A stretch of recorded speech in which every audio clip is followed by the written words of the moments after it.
Assalamualaikum warahmatullahi wabarakatuh. Bagaimana kabar kalian hari ini? Semoga baik-baik saja. Pada pertemuan kali ini kita akan membahas mengenai kehidupan masyarakat pada masa Islam. Yang pertama, masuknya Islam ke Indonesia. Terdapat 3 pendapat masuknya Islam di Indonesia, yaitu yang pertama, masuknya Islam ke Indonesia pada abad ke-7 Masehi dengan bukti bahwa bangsa Indonesia sejak awal telah menganut mazhab Syafi'i yang sama dengan mazhab yang dianut di Makkah. Bukti lain yaitu catatan dinasti Tang yang berjudul langsung atau sejarah dinasti Tang yang menyebutkan bahwa pada 674 Masehi telah ada pemukiman pedagang Arab di Polusin atau Barus, pantai barat Sumatera.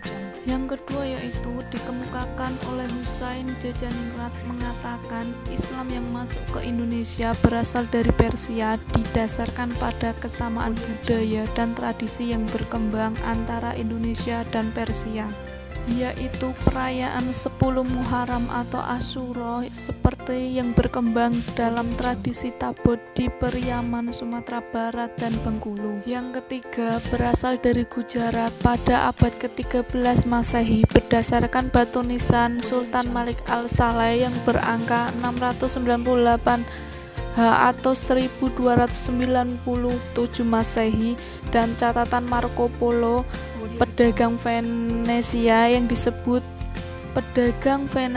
yang disebutkan bahwa Perlak merupakan kota Islam. Islam di Indonesia menyebar melalui 4 jalur, yaitu yang pertama perdagangan. Kondisi geografis jalur pelayaran dan perdagangan merupakan wilayah kepulauan Indonesia menjadi pertemuan para pedagang seperti Arab, Persia, di mana mereka berdagang dan menyebarkan agama Islam. Yang kedua yaitu pernikahan. Para pedagang Muslim banyak melakukan pernikahan dengan penduduk setempat. Yang ketiga, pendidikan. Para ulama dan para guru-guru Islam mendirikan lembaga-lembaga pendidikan Islam.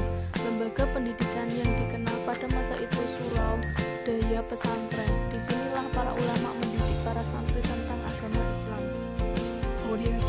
Yang keempat, kesenian. Persebaran Islam dilakukan dengan pertunjukan seni seperti wayang kulit yang dilakukan oleh Sunan Kalijaga. Selanjutnya yaitu pengaruh Islam di Indonesia. Yang pertama, di bidang politik. Dalam konsep Islam, kerajaan berubah menjadi kesultanan. Dalam sistem kesultanan, nilai-nilai Islam menjadi dasar pengendalian. Yang kedua yaitu bidang sosial. Tidak menerapkan sistem kasta, namun dalam sistem Islam masih terdapat golongan kelompok masyarakat. Contohnya seperti kiai, ulama, dan lainnya. Yang ketiga, di bidang agama. Pada masa Islam, sebagian besar masyarakat di Indonesia menganut agama Islam hingga sekarang. Yang keempat, bidang kebudayaan seperti makam, menara, seni ukir, dan atap tumpang. Selanjutnya, kerajaan Islam di Indonesia. Yang pertama yaitu Samudra Pasai, berdiri antara tahun 1272 sampai 1275 Masehi. Terletak di sebelah utara Perlak di Lok Seumawe atau sekarang disebut Pantai Timur Aceh dan berbatasan langsung dengan Selat Malaka. Raja-raja yang pernah memerintah Samudra Pasai yaitu Sultan Malik Al-Saleh, Sultan Malik At-Tahir, dan Sultan Mahmud Malik Az-Zahir. Perekonomian bergantung pada perdagangan karena letaknya yang berdekatan dengan Selat Malaka dimanfaatkan untuk kemajuan perekonomian. Dalam bidang agama, Sultan Samudra Pasai sangat taat beragama dan menganut mazhab Syafi'i. Pada tahun 1521 Masehi, Samudra Pasai dikuasai oleh Portugis. Kemudian pada tahun 1524 Masehi dikuasai Sultan Ali Mughayat Shah dari Kesultanan Aceh Darussalam. Yang kedua, Kesultanan Aceh Darussalam didirikan pada tahun 1513 Masehi, Sultan Ali Mughayat Shah.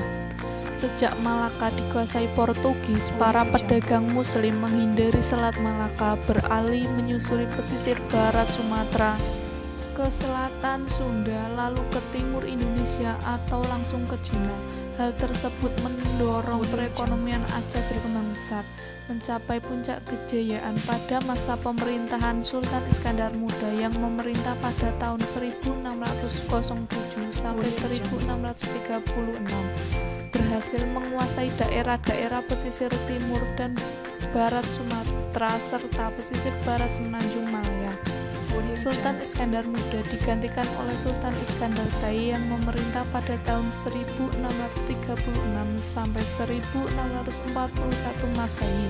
Sempat meninggal Sultan Iskandar Tai, Kesultanan Aceh Darussalam mengalami kemunduran. Yang ketiga, Kesultanan Demak, kesultanan pertama di Pulau Jawa pada abad ke-15 Masehi yang didirikan oleh Raden Fata yang merupakan keturunan Raja Brawijaya kelima.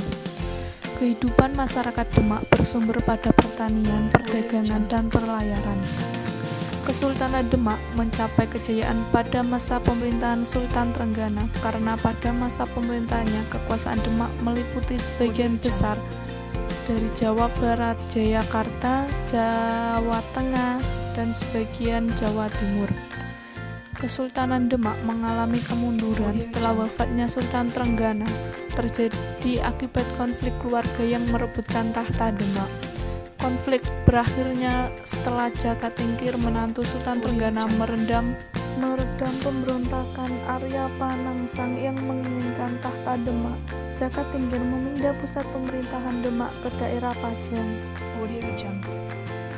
Awalnya dikuasai oleh Kerajaan Sunda, lalu pada tahun 1536 Masehi, Fathahillah dari Kesultanan Demak merebut Banten dari Kerajaan Sunda. Kerajaan Demak mengalami kemunduran.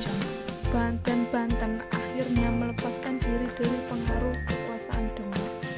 Kesultanan Banten mencapai kejayaan pada masa pemerintahan Sultan Agung Tirtayasa tahun 1651 sampai 1682 karena perekonomian Banten semakin berkembang. Banten mengalami kemunduran karena terjadinya perselisihan antara Sultan Ageng Tirtayasa dengan putranya Sultan Abu Nars Abdul Qahar atau Sultan Haji, dan dimenangkan oleh Sultan Haji yang dibantu VOC.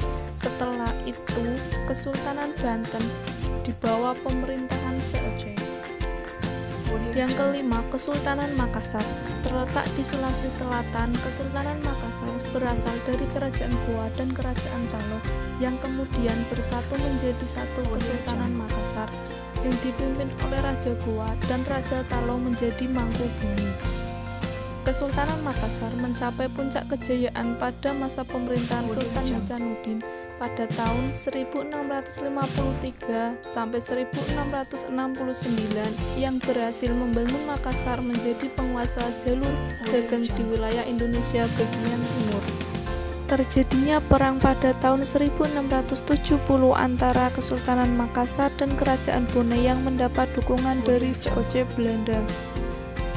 Dalam peperangan, Sultan Makassar mengalami kekalahan dan terpaksa harus menandatangani perjanjian Bongaya yang sangat merugikan Kesultanan Makassar.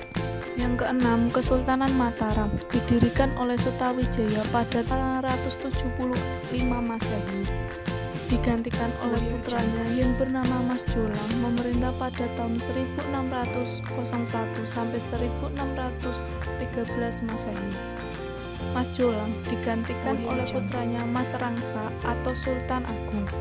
Mencapai masa kejayaan pada masa pemerintahan Sultan Agung Di bidang politik berhasil memperluas kekuasaan ke berbagai wilayah di Jawa Tengah. Bidang ekonomi yaitu berkembangnya menjadi negara agraris. Pada tahun 1645 Sultan Agung wafat dan digantikan oleh putranya Amangkurat. Pada tahun 1647 sampai 1677 pada masa pemerintahan Amangkurat mengalami kemunduran karena masuknya pengaruh Belanda. Yang ketujuh, Kesultanan Ternate dan Tidore. Pada abad ke-15 Masehi, para pedagang dan ulama dari Malaka dan Jawa menyebarkan Islam di Maluku. Muncul 4 kesultanan yaitu Ternate, Tidore, Bacan, dan Jailolo. Kesultanan Ternate yang paling maju yang menyebabkan persaingan antar kesultanan di Maluku. Muncul 2 sekutu yaitu Uli V yang dipimpin oleh Ternate dan Uli Siwa yang dipimpin oleh Tidore. Uli V terdiri dari Ternate, Obi, Bacan, Seram, dan Ambon. Uli Siwa terdiri dari Tidore, Jailolo, Makyan, Seisiu, dan Pulau Halmahera sampai bagian barat Papua. Terjadi persekutuan antara Ternate dengan Spanyol dan Tidore dengan Portugis. Pada saat itu mengalami perseteruan yang dapat diselesaikan dengan perjanjian Saragossa yang berisi Spanyol harus meninggalkan Maluku. Portugis menguasai Maluku dan mendapat perlawanan dari rakyat Maluku. Sultan Kairu dari Ternate gagal mengusir Portugis dari Maluku. Perlawanan Sultan Ba'abuwah yang berhasil mengusir Portugis dari Maluku. Pada tahun 1605 VOC Belanda menduduki Ambon berusaha menguasai Maluku, mendapat perlawanan dari rakyat Maluku. Yang ke-8, Kesultanan Banjar. Pada awal abad ke-16 di Kalimantan Selatan terdapat 3 kerajaan yaitu Nagara Dipa, Nagara Daha, dan Banjar. Raja Kerajaan Banjar yang bernama Raden Samudra meminta bantuan militer kepada Kesultanan Demak pada saat Kerajaan Banjar akan diserang oleh Kerajaan Daha. Raden Samudra berjanji jika Kesultanan Demak membantu berperang melawan Kerajaan Daha, bersama seluruh rakyatnya akan masuk Islam. Perperangan tersebut akhirnya dimenangkan oleh Kerajaan Banjar, sehingga Sultan Samudra dan seluruh rakyatnya masuk Islam. Dinobatkan sebagai Sultan Banjar dengan gelar Suryanwah atau Sultan Suryansyah, memerintah pada tahun 1526 sampai 1545 Masehi. Puncak kejayaan pada awal abad ke-17 Masehi dalam bidang politik berhasil menghimpun kekuatan militer. Di bidang ekonomi, perdagangan maju dengan lada sebagai komoditas utama. Kesultanan Banjar mengalami kemunduran setelah masalah pemerintahan Sultan Adam Al-Wasik bila tahun 1857 Masehi. Kemunduran disebabkan oleh campur tangan Belanda dalam pergantian sultan-sultan Banjar. Yang terakhir yaitu peninggalan sejarah masa Islam di Indonesia. Yang pertama yaitu keraton dan yang kedua masjid. Yang ketiga makam, keempat kaligrafi. Tari Saman dari Aceh merupakan peninggalan masa Islam. Tarian ini dilakukan dengan iringan nyanyian yang sebenarnya adalah salawat dan pujian kepada Nabi. Karya sastra peninggalan masa Islam berupa babat, suluk, hikayat, dan syair. Debus merupakan kesenian bela diri dari Banten. Dalam permainan ini, pemain memasukkan benda tajam ke tubuhnya tanpa meninggalkan luka. Kesenian debus pernah digunakan sebagai penopang semangat juang rakyat Banten pada masa pemerintahan Sultan Ageng Tirtayasa. Yang terakhir yaitu sekaten dan gerebek. Sekaten merupakan upacara peringatan kelahiran Nabi Muhammad SAW yang diadakan setiap bulan Rabiul Awal tahun Hijriah di alun-alun Surakarta dan Yogyakarta, serta ditandai dengan gerbek maulud yang mengarak sebuah gunungan yang terbuat dari makanan, buah-buahan, dan sayuran. Terima kasih telah menyaksikan video pembelajaran pada pertemuan kali ini. Kurang lebihnya mohon maaf. Wassalamualaikum warahmatullahi wabarakatuh.